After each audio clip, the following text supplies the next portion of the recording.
ایک بادشاہ تھا، اس کی 4 بیویاں تھی اور وہ اپنی چوتھی بیوی سے سب سے زیادہ محبت کرتا تھا. اس کے لیے جو پاسبل ہوتا وہ کر لیتا. اور جو اس کی تیسری بیوی تھی اس سے بھی اس کو محبت تھی، لیکن اس کو یہ ڈر لگا رہتا کہ ہو سکتا ہے کہ یہ بیوی ایک دن مجھے چھوڑ کے چلی جائے گی. اور جو اس کی سیکنڈ وائف تھی وہ ٹرسٹ وردی تھی اور وہ اس کو سپورٹ کیا کرتی تھی. اور جو اس کی پہلی بیوی تھی he did not care about his first wife اور صرف ایک میرج کانٹریکٹ کی حد تک ان کا ریلیشن تھا.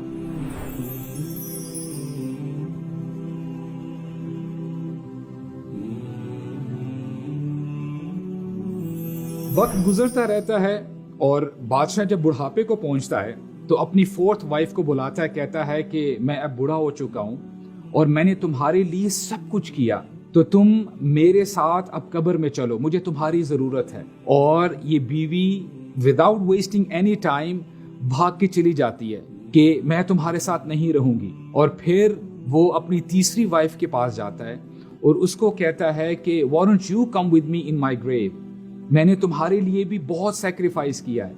اب یہ اس کی 3rd وائف کہتی ہے جب تم چلے جاؤ گے اس دنیا کو چھوڑ کے تو میں کسی اور سے شادی کر لوں گی. اور پھر جب وہ اپنی 2nd وائف کو ریکویسٹ کرتا ہے کہ why don't you come with me in my grave، تم تو بڑی سپورٹیو تھی، تم تو میرا خیال رکھا کرتی تھی، تو اس کی وہ بیوی کہتی ہے کہ میں میکسیمم تمہیں گریو یارڈ قبرستان تک چھوڑ کے آ سکتی ہوں، اس سے زیادہ میں تمہارے لیے کچھ بھی نہیں کر سکتی.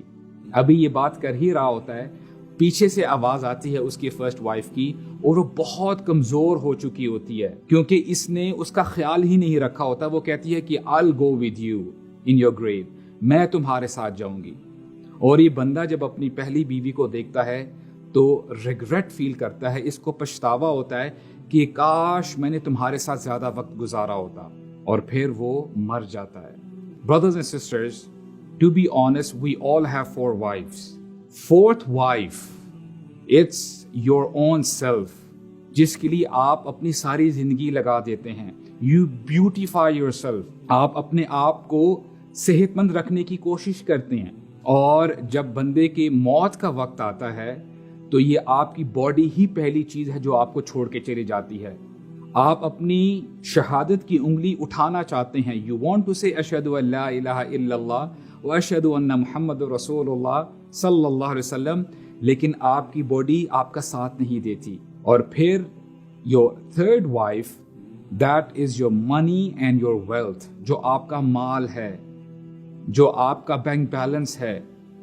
آپ کی جیتے جی تو وہ آپ کے پاس ہوتا ہے، لیکن جیسے ہی آپ اس دنیا سے جاتے ہیں یہ کسی اور کے پاس چلا جاتا ہے، وہ کسی اور کے پاکٹ میں چلا جاتا ہے. And your 2nd wife is your family and your friends، یہ آپ کا بڑا خیال رکھتے ہیں، لیکن میکسیمم یہ کرتے کیا ہیں کہ آپ کو شولڈرز پہ اٹھا کے قبرستان تک چھوڑ کے آتے ہیں اور وہ واپس لوٹ آتے ہیں. And your 1st wife is your deeds، جو آپ کے نیک اعمال ہیں، جو ہمیشہ آپ کے ساتھ رہتے ہیں. لیکن ہم میں سے کتنے ہی ایسے لوگ ہیں جو خیال نہیں کرتے کہ ہم اپنے ساتھ لے کر کیا جا رہے ہیں.